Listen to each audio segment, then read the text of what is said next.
mean, the old days, people also said, know your own cholesterol numbers, know your blood pressure.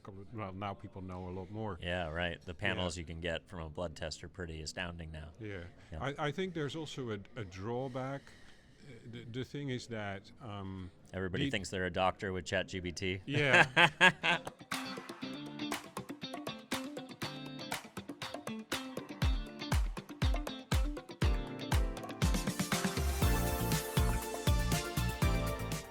How's it going, everybody? Welcome back to another edition of the Ad Podcast. We are here at Expo West in beautiful Anaheim, California. We have Jan Willem van Klinken, who is the president of Nutri-Met BV, a consulting company in the supplements and natural products industry.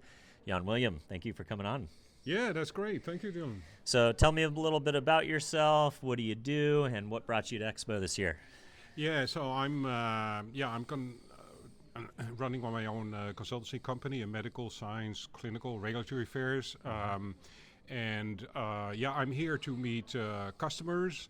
I'm here to meet old acquaintances from companies, network, and also understand what is playing around in the industry now at this time, because this is really one of the leading meetings globally. Interesting. And you see a lot of new developments, new innovations, claims, and in what areas the nutrition space is moving.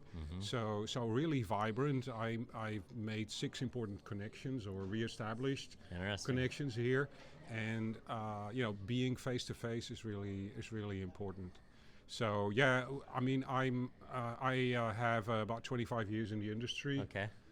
Trained as a medical doctor and nutritionist. Amazing. PhD in basic gastroenterology, but I've spent my whole career in the industry. I really was always fascinated about nutrition. I didn't go into pharma. Okay. And so... You're one of the good guys. Yeah. Yeah. Love it. Yeah. So tell us a little bit about what are some trends that you're seeing in the nutrition space right now that people are trying to integrate science into products?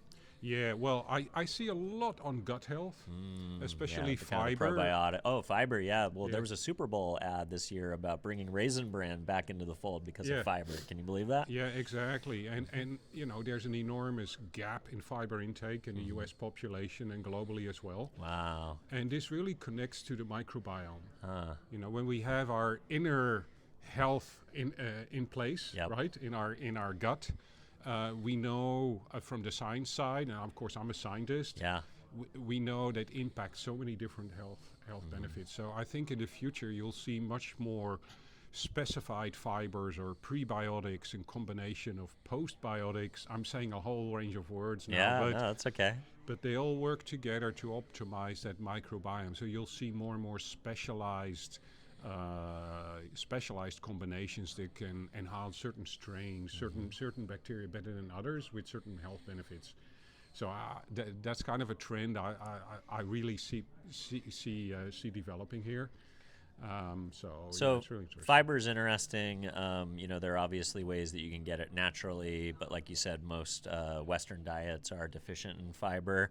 Correct. A big trend also in supplements is, trying to find ways to get delivery mechanisms that are, a good user experience for the customer, right? So whether that's gummy vitamins as a kind of an innovation and people taking supplements and wanting to, chew down some candy-like, things versus just like take a bunch of pills and wash them down with water. Obviously RTDs, being a big trend. Are you seeing anything in kind of the delivery or the product innovation space that is bringing fiber to an audience in a way that is interesting or a way that makes the user experience better than, taking Metamucil, for instance?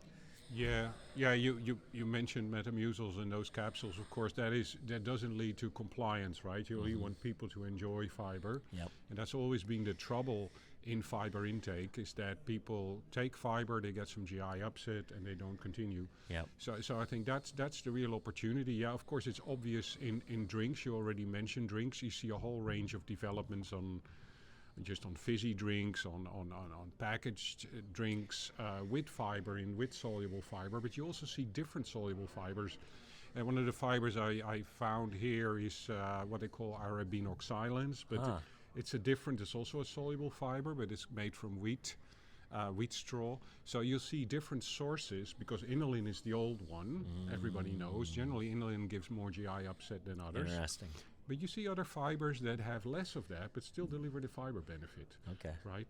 So I think that specific sourcing is also an interesting option, because the reason that dietary gap exists in fiber, like I say again, because people they get GI upset. Yeah, they don't want to have that and upset they drop stomach. it. So they're looking like, for solutions that are sustainable, because consumers understand it. And there's one thing that people understand is fiber. Yeah, right? yeah, totally. But how do you get people to keep using it and get the benefit? And I think that is critical. So, and this is where innovation plays like this really can help. I'm trained as a physician, and I know when you prescribe something and say this is good for your health, and they say, oh yeah, sure, I'll take it, and after 2 weeks, are you still using it? No, I'm not. I got the people get issues, and they have GI upset. Finding solutions that fit in people's lives are extremely important. So drinks, absolutely, but also new forms of fiber, new sources that are less GI upsetting but still deliver benefits. I love it. So how important are real life events like this to you as a thought leader, as someone who's out there trying to meet new customers? It seems like email and LinkedIn are getting overrun by the AI bots, and it's harder to break through.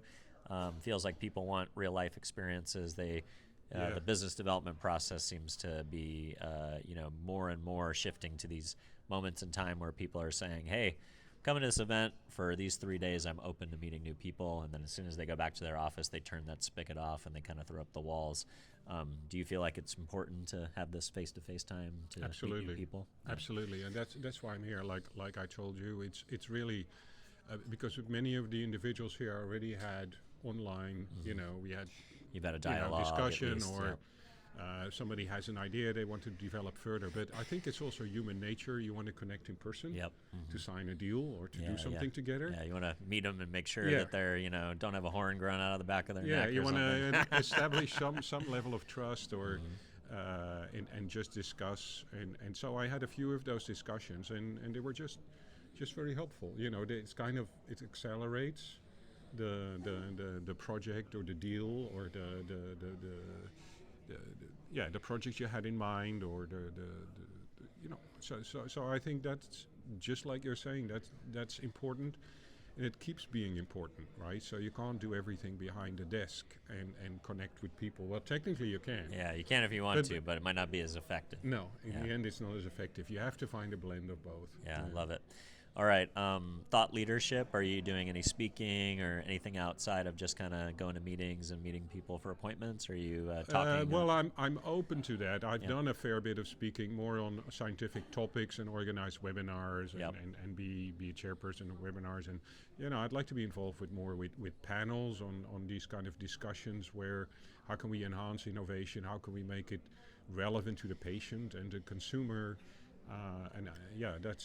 That's one thing. I'm certainly open to those kind of things. Interesting. As a physician, especially in kind of maybe the non traditional setting, a lot of people are taking control of their own health with AI now. Yeah. They're going and getting blood tests and then feeding it into ChatGPT. They're subscribing to health plans where they pay a doctor $100 a month to be a member of a clinic, and then they have that opportunity to go direct to the doctor, kind of bypass the traditional insurance ecosystem, at least here in the West, being more proactive about their health, trying to manage their own health through data and being better informed and being proactive about their health so they develop good habits before it leads to chronic illness. Curious if you're seeing anything in that kind of direct-to-consumer model of consumers wanting to own their health journey a little bit more, and how AI is taking a role in that. If you thought about that much. Absolutely. I mean, it's this really strong movement across the globe. You have loads of wearables, and it's rapidly developing, and people can connect and check all their things in their body, and then look up the internet. What does it mean, and whatever. I think it's great. I mean, people managing their own health and tracking that's very important. Just know your own numbers. I mean, the old days, people also said, know your own cholesterol numbers, know your blood pressure.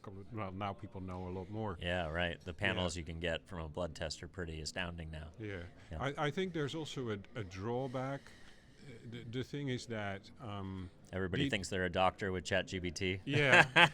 I almost didn't get on a flight from the Philippines because ChatGPT told me my blood pressure was too high. Yeah, it's a challenge in the office. So I hear from my colleagues that people already know when they come in how they need to be treated and what they need, and that's, of course, that's also the danger in the fact is that when you use AI, it doesn't necessarily mean you get the right answer, right? It just means there's an algorithm that screens all this information around you. It's synthesis, but you still need professionals. And based on that, it comes to a conclusion. So it can help you a great deal, but I think in the end, you'll need, when you have a condition, you'll need somebody to take care of you. Right. You cannot have an AI system taking care of you. Can have an AI doctor. Yeah. So I think you need that interaction. There's a lot of nonsense out there on the internet and beliefs, and